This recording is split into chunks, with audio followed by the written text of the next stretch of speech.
hai. Selamat petang. Kita dalam segmen santai je.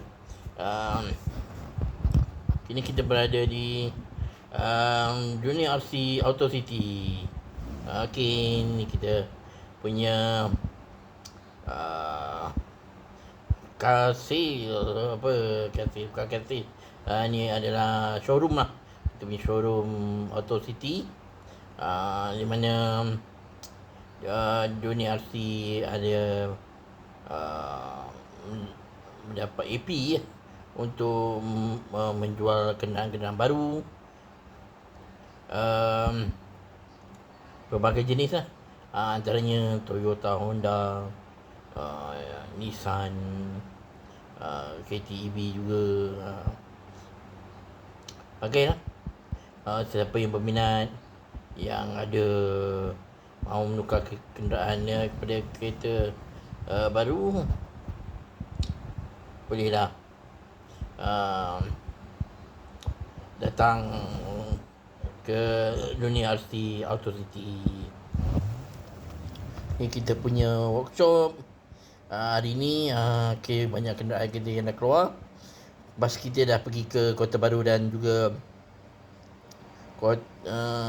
Kota Baru dengan Alustar. Okey. Ni kenderaan yang ada yang parking, banyak yang parking ni, apa ni,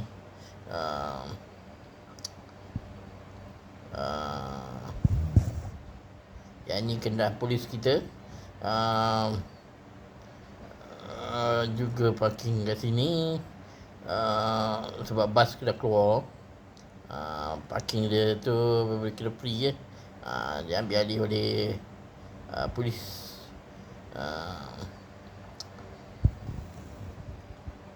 Yang ni S90 dah siap terbit dah, termasuk dengan bukan E190E.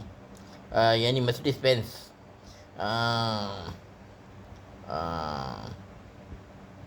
Dan Abang Syarul Nizam kita datang supply minyak kepada kita punya kedai minyak lah. Kedai minyak kita punya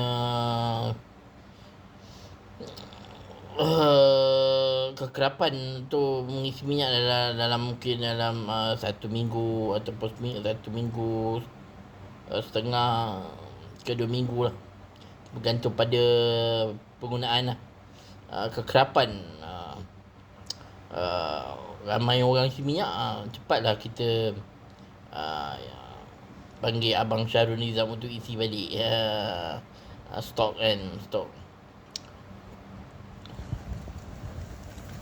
Okey, itulah dia kita punya laporan kita pada hari ni. Malam ni ada kita punya alam haiwan ada malam ni. Abang Din kita dah mula bekerja. 2 hari tu kita bagi peluang lah pada Abang Din untuk berehat, menguruskan keluarga kan. Yang ni hari ni Abang Din dah ada. Okey, tunggu